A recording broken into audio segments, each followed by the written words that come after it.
Hey everyone, welcome back to my channel. Today I am going to be talking about something that is very near and dear to my heart, and that is body image.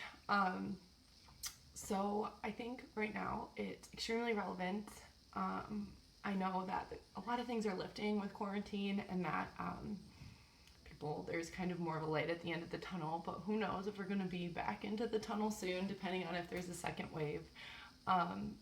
But I definitely think that right now it can be very triggering with, really being forced to sit with ourselves and, sorry, I'm gonna fix this.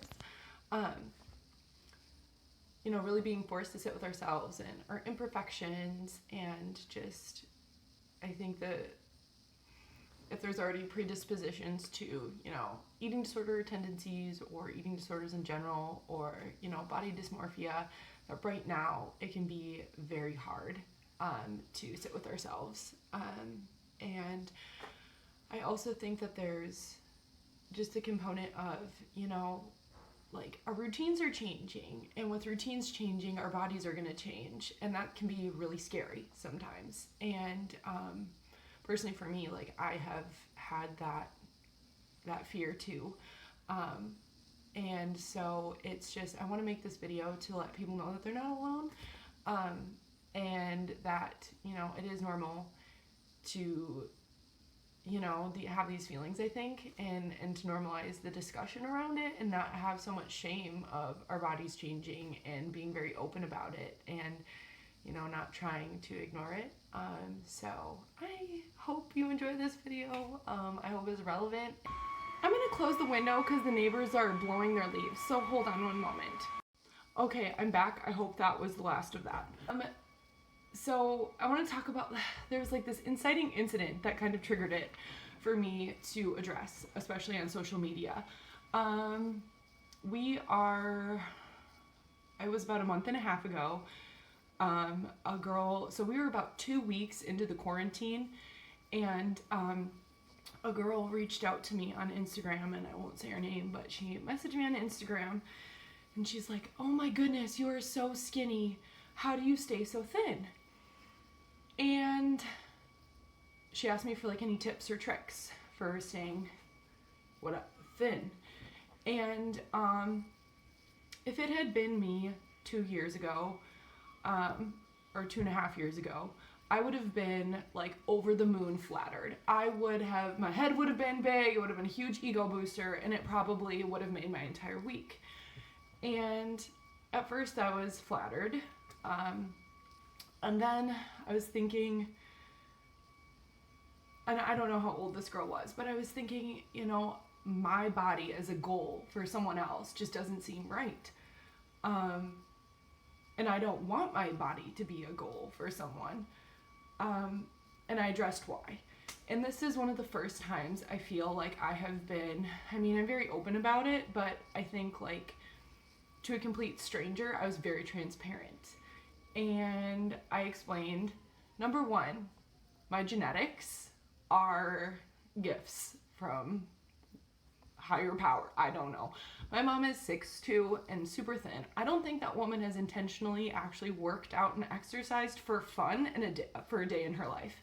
And she's what society would deem thin. Same with my sister. My sister is 5'10". Hannah, if you're watching this, hi. But she has digestive issues, but still, like, exercise is not her thing, and she is tall and thin, like what society would deem thin. And same with my grandma. My grandma was very tall and thin, and it's just kind of my natural body type, the way I carry weight. And I'm vegan, and I think that has a lot to do with the maintenance of my weight. In addition to, I used to do hot yoga before the quarantine every day for an hour. So I explained that to this individual on Instagram. And then this is kind of where the narrative shifted a little bit. I told her my weight. I weigh between 145 and 150 pounds. That's like my range. And I'm 6'1". So this girl, she's like, "Oh my gosh, according to your BMI, you're overweight."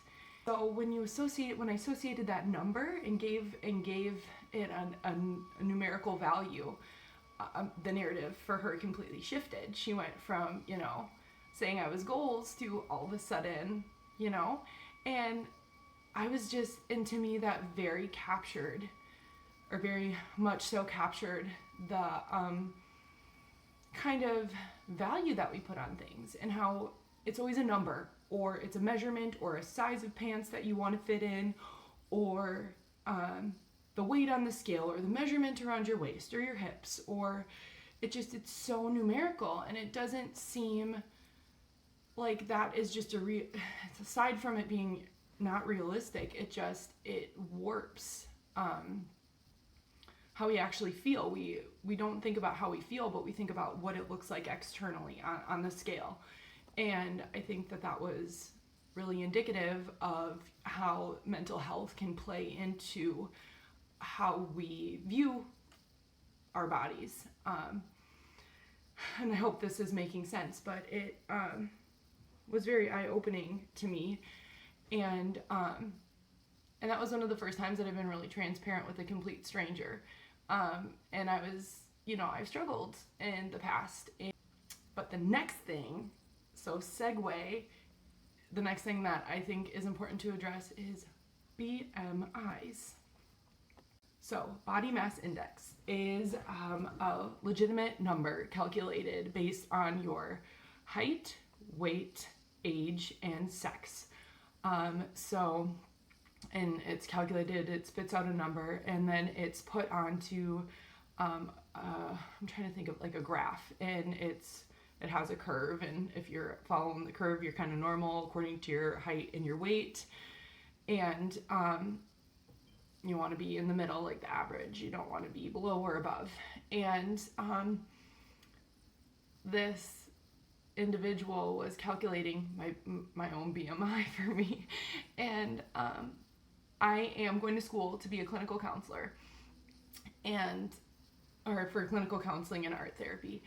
And when we work with the DSM-5, the Diagnostic Statistical Manual, I know lots of words, but when we're working on the diagnostic process for someone who has an eating disorder, one of the first criteria that is looked at is the BMI, the body mass index. And a lot of the times, to even kind of be considered for diagnosis, you have to be within a certain BMI range to even necessarily be evaluated. In some instances, I'm still in grad school, I'm not a professional, but I'm just saying from my experience in my coursework, this is what I've experienced, and in my own experience of diagnosis. And you have to be within a certain range of BMI. And I think it's complete BS. It's not necessarily about the number. It's about your relationship with food and your body. And individuals who have bulimia have a more average BMI. So a lot of the times when it comes to diagnoses, they kind of slip under the radar to some degree. Or binge eating disorder. I mean, there's so many components that go into the diagnostic process. So initially, evaluating someone based on their simple BMI just, to me, like, blows my mind that it doesn't make sense. And also just the concept of every body type is different, and people carry weight differently, and muscle weighs more than fat. And again, like, aside from looking at the scale, basing our value and our relationship with food, it just, to me, I think it needs to be a wholehearted and like, what am I trying to say? A well-rounded evaluation of, how you feel about your body and your tendencies. And so body mass index, in my opinion, is complete BS. I mean, when I was in the absolute depths of an eating disorder, when I was, back in 2016, I only weighed 10 to 15 pounds lighter than I do right now. And my BMI I weighed like 135 pounds, and I was 6'1", and my BMI was on the tipping point of like average to below average. and I should have been hospitalized. And so from my personal experience too, that concept doesn't necessarily make the most sense. And I'm not talking about these things to like debate about it. If anybody has other opinions, I'd love to hear them, but it's just kind of my experience thus far with that kind of diagnostic criteria, and just measuring if someone's healthy or not. I don't feel like that's necessarily an accurate representation of someone's health or mental health.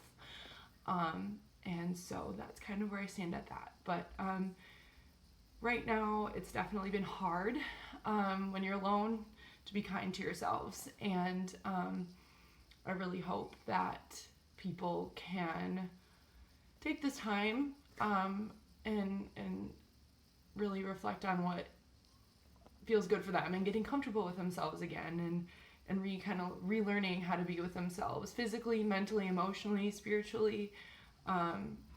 And it's really hard to be at peace with your body, and it's hard to be at peace with your mind and all of the things. So I just want to remind everyone to be kind to themselves. And thank you all for watching me rant about this kind of stuff. I hope it's helpful, and I hope that people will watch the other videos that I make about this. So thank you all for watching. I'll talk to you later. Bye.